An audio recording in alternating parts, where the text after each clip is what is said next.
Now, let me talk a little bit about the choices that we made in lining up the lectures that you'll be hearing from over the course of the semester and in selecting the readings. Although some of you have taken courses in American International Relations theory before, none of you have taken a course exactly like this one. This is not designed to be exhaustive. It's not designed to be comprehensive. It's not designed to provide you with an academic background in IR theory, but to give you instead enough of a variety of perspectives on how the world works today to provoke you to think, and to think independently, and to either form or hone your ideas and opinions about how the world works today. What we want you to be able to do is not memorize the positions of various theorists, but to think critically and analytically, to formulate and advocate policy positions that are informed by the best of modern and contemporary social science. So some of this is garden variety IR theory, for those of you who've already had that. And in fact, the readings that were assigned for this week are largely written by and about garden variety IR theory. But much of what we'll be reading is not that. Much of it is in different fields. Much of it is from different disciplines. Outside political science, we look at material from all sorts of social science disciplines, from policy advocates to very scholarly academic authors. This is designed, as I suggested, to make you think, and it's designed to make you think by forcing you to engage with some of the great minds of the past and present, as they themselves struggle with compelling international policy issues. So part of this is to have you argue through with people who themselves are arguing through how to understand the world. Many of the writers that we're going to be reading over the course of the next 13 weeks are struggling to understand how their world works.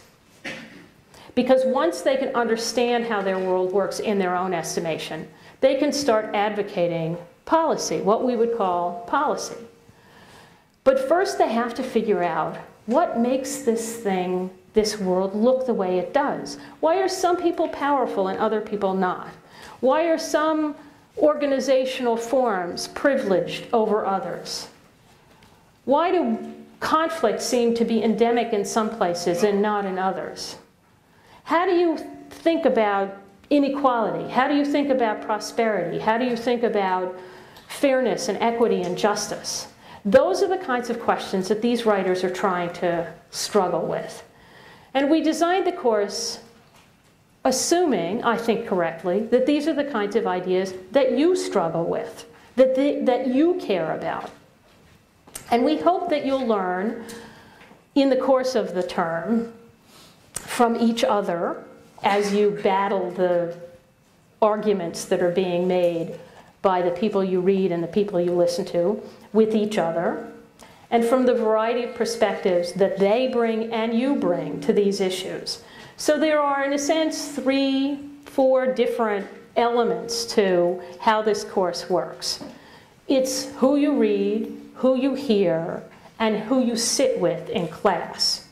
You are yourselves part of the design of the course. You bring different experiences, you bring different perspectives, you bring different educational backgrounds, work backgrounds, values, things that you care about. All of those will go into the mix as each of you tries to hone your ideas about the way the world works. After several introductory weeks, in which you will be wrestling with reading Western social theorists from Hobbes and Locke to Marx and Weber. This is the hard part. This is the slogging through the dead white men part. And I think that's important, and I think it's valuable and difficult as it is, And the reason why this work is interesting and important, and I urge you to take this part seriously, difficult as it is that when Hobbes and Locke were trying to figure out how the world worked, or when Marx was trying to figure out how the world worked, or when Weber was trying to figure out how, this was at the beginning of the modern era in which we live. And in some respects, they were living in times of dramatic change, not dissimilar to the time we're living in now. And they were trying to figure out a world that was changing before their very eyes. And they were trying to figure out how it worked and what was important and what kinds of dynamics characterized this world. So in a sense, we're going to be reading them for two reasons. One of which is they were actually pretty smart at figuring that out. And some of what they saw resonates through the centuries to today. But also to watch these minds trying to figure out how their world works. Because in modest ways, you ought to be doing the same thing. You ought to be thinking about what it is that makes this place tick. Where is power? Where can you get leverage for the change you want? How does the world with new technologies, with the kinds of changes that we're seeing now, how is it going to shape your careers? So you need to be thinking to some extent in the same way that they were thinking, with the same sorts of ambitions. So think about, when you do that reading, both those things. What did they say, but also how did they approach trying to figure out their worlds? But don't worry, this is not a course on the history of Western political thought. As I say, we read these ancients, and they are in some respects, because they wrote at the beginning of our own era, and they wrestled with issues we confront today, including very dramatic social and political change. But then we go on to explore more contemporary theory about things like the causes of war and the theories that underlie efforts to promote peaceful dispute resolution, the nature of foreign policy making, of international efforts to promote prosperity through trade and aid. We'll be exploring the origins of the modern state, the corollary notions of states and citizens and rights and identities. Where did these things come from? Says who? Why are we organized this way? Why do we privilege citizenship? What is citizenship anyway? So before we start advocating rights for citizens, perhaps we should know where this idea of citizenship came from. You'll be introduced to a very small sampling of the vast literatures about these kinds of questions. Some of it the conventional wisdom, some of it very critical. All of this is designed, the emphasis on critical analysis, on articulate and informed advocacy, is designed to make you better at what you're going to do. And that brings me to one of the most important of the general points I want to make today. And that is that all public policy is based on a theory, or several theories. Sometimes the policymaker knows the assumptions that he or she is making, and sometimes he or she is not that self-conscious. But all policymakers, all people, have assumptions about how the world works. All people have theories that help them organize the facts which assault them daily. All of you have theories with which you organize your interactions with each other, your assumptions about how a class will work, your assumptions about how a school operates, not to say the larger world that you are intending to pursue professional careers in. You all have beliefs about what motivates human behavior, about what causes conflict, about how we should measure value, about what the rights of citizens should be, about how identities are formed, and many other things. You have beliefs about those. We could poll you now, and everyone here has an opinion, a theory about these questions. But the chances are pretty good that you don't actually know where these ideas come from, or what alternatives there might be, even within this room. So I may have a view about how to measure value, but there are probably dozens of other views in this very room, not to say in the world as a whole, about that, about how we might do that. We collectively at SEPA believe that public policies are made better by people who recognize their assumptions, that is, know what those theories are, acknowledge their theoretical predispositions, and most importantly, embrace their normative implications. That means you have theories about how the world works, and on the basis of those theories, you also have preferences about how the world should work. That's as it should be, and we want you to be more self-aware, more self-conscious about both your theories and your preferences. We happen to think, as you can well imagine, that Columbia is a particularly good place to do that because it's a great research university and you have access to some of the world's most distinguished academic theorists of international affairs, some of whom will be arrayed before you over the course of the semester. So that in addition to the skills and knowledge you'll get in other courses, here you will be exposed to analytical perspectives that should make you a more sophisticated and more confident policymaker. And you'll be able to recognize what it means when somebody says that somebody's a liberal theorist or a realist theorist. And know, and this is important, it makes the reading much easier when you realize this, much of the language we use is jargon. Technical uses of everyday words. So when we say realist, or we say rational, or we say efficient, we don't necessarily mean what you would mean by those words if you were talking to your uncle at the dinner table. These are we use them in technical ways, and part of what we're going to be doing over the semester is making sure that you understand that vocabulary. It's not magic, it's not mysterious, but it makes everything much clearer once you do understand that vocabulary. So we'll ask why policymakers advocate democratic politics. Is there a theory behind democracy that is desirable? Or why they celebrate or abhor globalization, or why they predict war in certain circumstances, what they mean by those terms, what they expect by those phenomena. And most importantly, and this is one of the reasons why we want you to participate in your section, do you agree with them? When you hear a policymaker advocate a particular position, do you agree? And if you do, why? And if you don't, why not? By the time you're finished with your time at SEPA, if not by the time you're finished with this semester, you ought to be able to answer that question. As I suggested, most policymakers, particularly in this day and age, are reasonably well aware of what their theories are and who else shares them. But keep in mind that that's actually, in the larger scheme of human history, relatively new. For many, many of what we would call policymakers over the course of human history, rulers of various kinds, they learned the theories about human nature and about what was right and wrong and so forth and so on, more from their families than from any formal education. Increasingly, policymakers reflect a formal education like the one that you're embarking on now.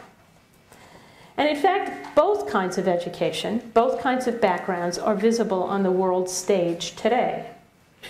There are some people, in fact many people, whose policy prescriptions, whose vocabulary, whose view of the world, whose understanding of how the world works reflect exactly the same kind of formal education that you've been lucky to have so far and are going to continue over the course of the next 2 years. But there are a few people, and I will give you an example, for whom that is not the case. Muammar Gaddafi in Libya is a very acute psychologist in the world in which he was raised. A world of tribal identities where kinship trumps bureaucratic position and where reciprocity and barter are as powerful as any stock market. The underlying theories of human nature about markets, about the character of prosperity, about morality and responsibility, and about government that come out of that world are in full view in his manifesto, the Green Book. So should you want to see an example of political theory born of an experience that is virtually completely bereft of formal education in a policy school, you can look at Gaddafi's Green Book. For him, as still for some other world figures, and for many, many ordinary people in the world today, and I think you need to recall that, globalization, whatever we mean by that, but whatever the consensus about globalization is, it represents a bizarre and alien phenomenon, bringing in its wake a complicated jumble of the tempting and the odious. At the other end of the spectrum are people like, and I choose these for reasons that will become apparent, former Secretary of State Madeleine Albright, a very well-educated policymaker. Or, for that matter, the ex-president of Tanzania, also a very well-educated policymaker. Both of them did graduate work at Columbia. Even if they are not always and completely self-conscious about the theoretical foundations of their policies, the marginal utility theory of value that underlines capitalist economics, the liberal conception of human nature that encourages support of democratization around the world, their grasp of the complexity of globalization, however they ultimately assess it, reflects familiarity with ideas that animate it. They're privileged by the ascendancy of the assumptions in globalization that are familiar and congenial. Okay. So there is a privilege in the world today for people who are familiar with its language, understand these kinds of ideas, are educated in its terms, as you are. If you will permit me to remind you, anyone who got into this room is among the privileged, not only materially, but intellectually. You who are here already, even before you finish this course, are among the intellectual and policy elite of the world. You know more, see further, and have more responsibility than the vast part of humanity, now or ever. And among your responsibilities, it seems to me, are self-consciousness and awareness of the limits of your knowledge, empathy for those who see the world differently, and willingness to engage in constructive criticism. That's what this course is designed to encourage you to do. Now, a little about the readings. The readings are, for those of you who have surveyed the syllabus, very heavily weighted toward American theory. American authors, American policymakers are vastly overrepresented in this syllabus. Now, we could assign Gaddafi's Green Book. It's certainly assigned in universities in Libya. But the assignments in this course are largely from the Western canon and current American academic scholarship and policy analysis. That's partly because you've chosen to come to an American university. You could have gone to school in Libya. And the curriculum will reflect where we are, as I think it should. But it's also partly, let's be candid about this, American hegemony is not only political, but intellectual as well. You aren't in Libya for a reason. Americans produce a disproportionate amount of the rationalization of the world system from which they disproportionately profit. Now, whether this is right or not is part of what I hope will animate your discussions for the next semester. This is for us all to debate and for you individually to decide. But I think it's part of why we design the course the way we do. It's to give you that canon, some critical perspectives on it, and then to require you to debate that with each other and with yourself.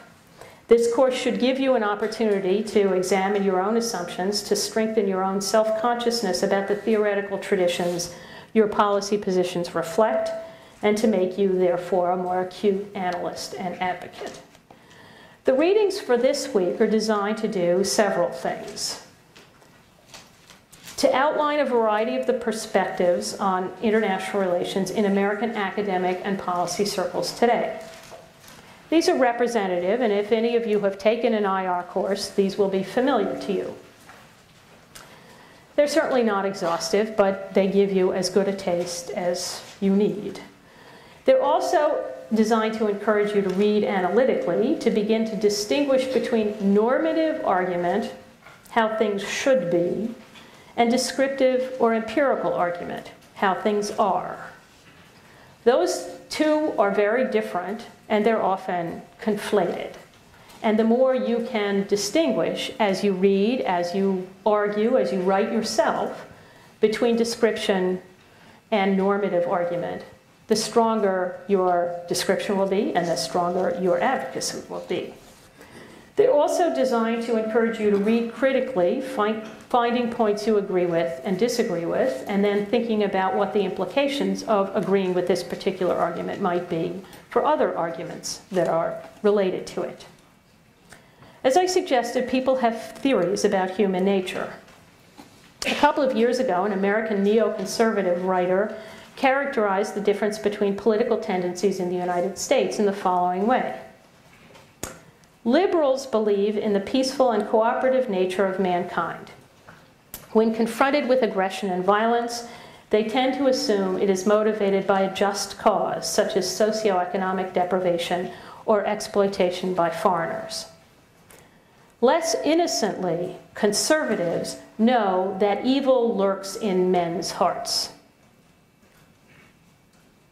So, just for starters, you might consider whether you think human nature can be characterized in terms of immutable characteristics like good and evil. Quite a lot of how you understand policy in general and foreign affairs in particular may ride on that.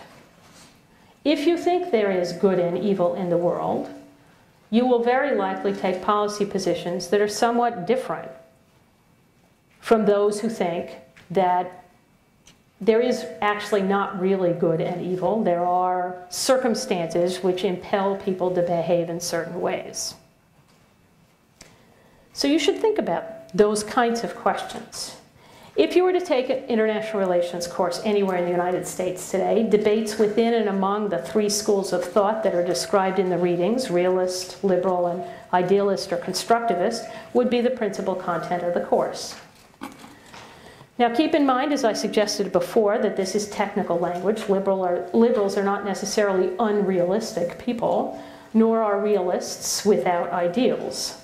But these are labels for particular ways of understanding how the world works. Realists like Henry Kissinger, for example, or perhaps in her early days, Condoleezza Rice, look at international relations as comprised of states competing to survive in a lawless world. Oh, sure, there's international law, but it doesn't really determine how states interact with each other, say the realists. The competition uses war and threats of war to prevent other states from aggrandizing power at the expense of the state in question. For realists, in other words, there are the unit of analysis is the state, and the states are competing with each other. IR is sometimes, international relations is sometimes called a game of nations, as states try to predict each other's moves, balance against or ally with more powerful states, maintain their own position, or the stability of the system. Although realists need not see the world in terms of good and evil, and in fact I would argue that most do not, they do share a predisposition to see the world as a struggle among essentially immutable competitors. Liberals, by contrast, and it is a pretty remarkable contrast, although many people slide into shades of gray, there are pure realists and pure liberals, if you will, like Madeleine Albright or Tony Blair, see states interacting on many more grounds than merely survival and anarchy. And those other grounds, things like economic links, normative or ideological commonalities, the transatlantic alliance, a common interest in prosperity or a commitment to democratic values, these all mitigate conflict and promote cooperation, say the liberals. So that they'll start with states in the same way that the realists do. But then they'll say, but there are other kinds of relationships, not just relationships of competition, that will shape how the states interact with each other.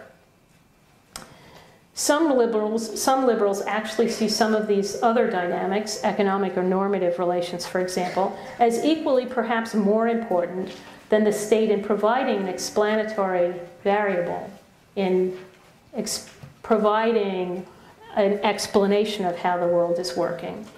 And they hold out the possibility of change. So liberals are much more inclined to see mutability in the system. That there is particularly not only a possibility of change, but they tend to be optimistic. This change is for the better. So you have to think to yourself of whether you think that's plausible or not. Constructivists, of whom there has been no Secretary of State yet, although, read the article by Robert Jervis carefully, Condoleezza Rice in her latter years might qualify. But constructivists may be represented, for example, by Kofi Annan and his tenure at the United Nations, where state behavior was seen more and more as shaped by prevailing definitions of the state and state sovereignty and power, among other things. Neither the state nor the citizen is natural, the default condition of humankind, nor necessarily the building block of international society. And both realists and liberals would argue that those are the building blocks of international society, differing as they do on what that society is like and what the dynamics of that society is. The constructivists would argue not necessarily, perhaps now, but not always. John Ruggie, special advisor to Kofi Annan and one-time dean of the School of International and Public Affairs at Columbia, advocated for the UN's new global compact by arguing, and I quote, "We need to devise a broadly acceptable concept of corporate citizenship in the global community," arguing, in other words, that the private sector was becoming more important in this international society, and that corporations were becoming, if not as important as states, certainly important players like states. If we can devise new concepts, if we can introduce new players into this game of nations, then it is a very mutable system. It's not just that things can get better, but things can change completely. The name of the game, the players at the game, everything can be altered. Whether it's calling it a war on terror or calling it corporate citizenship, the world is a very malleable place. Now, most conventional international relations theorists in the United States are born of the realist tradition. And you will be reading several summaries or overviews of these schools of thought by people who would describe themselves as essentially realists, dismissing the radical critiques as having been shown wanting with the collapse of the Soviet Union, and quick to conclude that realism, or sometimes neorealism, still, despite the changes in the world over the last decade or so, reigns supreme. In these assessments, they, as I suggested, reflect the American academic establishment consensus, a consensus that's still profoundly shaped by the Cold War. Keep in mind that virtually all of the theorists working in these paradigms, just about everyone making policy today, was brought up and trained during the Cold War. So their experience is vastly different from yours. And one of the things that you should think about is the extent to which there is continuing to be, in this literature that you're going to be reading, the contemporary literature, an overhang of the Cold War. Yet, as Robert Jervis suggests, perhaps the Bush administration's policy and the debates that have raged around it reflect genuinely novel, genuinely post-Cold War schools of thought. For whatever else we may think of the Bush administration policy, it may have been unmoored from the Cold War. Bush's aspiration to, as Jervis puts it, remake the system, not in the hegemon, that is in the American interest, but in the hegemon's image, is a new way of conceptualizing the rights and responsibilities of the world's great power. By realist standards, this is not only quite mutable, but once we have decided that the image is as important as the interest, we're moving toward a constructivist position. Now, this clearly, in some respects, has echoes of the past. It borrows from imperialism, as Pfaff and others have pointed out, in its civilizing mission, and from the conservatives who divide the world into good and evil. But from the liberal conviction that democracy promotes peace, and from the constructive principle that, at least among the good, the world is as we make it, it borrows from very, very disparate contemporary perspectives. So while tyrannies may be immutably evil, as far as the Bush administration policy has gone, change for the better is nonetheless possible in the promotion of democracy. And that, in turn, is not merely the prerogative, but the responsibility of world leadership. But because it is in the interest of the world's hegemon, that is the United States, but because it is morally right by American lights. So these arguments, the pro and con of the Bush administration policy, are variants of and build upon underlying debates about the character not only of the world order, the relations among states, the primacy of states and so forth, but about human nature itself, about whether you think human beings are driven by an unchangeable good or evil quality, or whether they are mutable. Next week, we're going to be turning to the origins of some of these ideas in Western political theory as we leap into some of the most difficult reading of the semester. In the meantime, however, I hope that you will enjoy debating these kinds of questions in your section meetings. And with that, I will stop and take any questions that there are, and then we can move on. Thank you.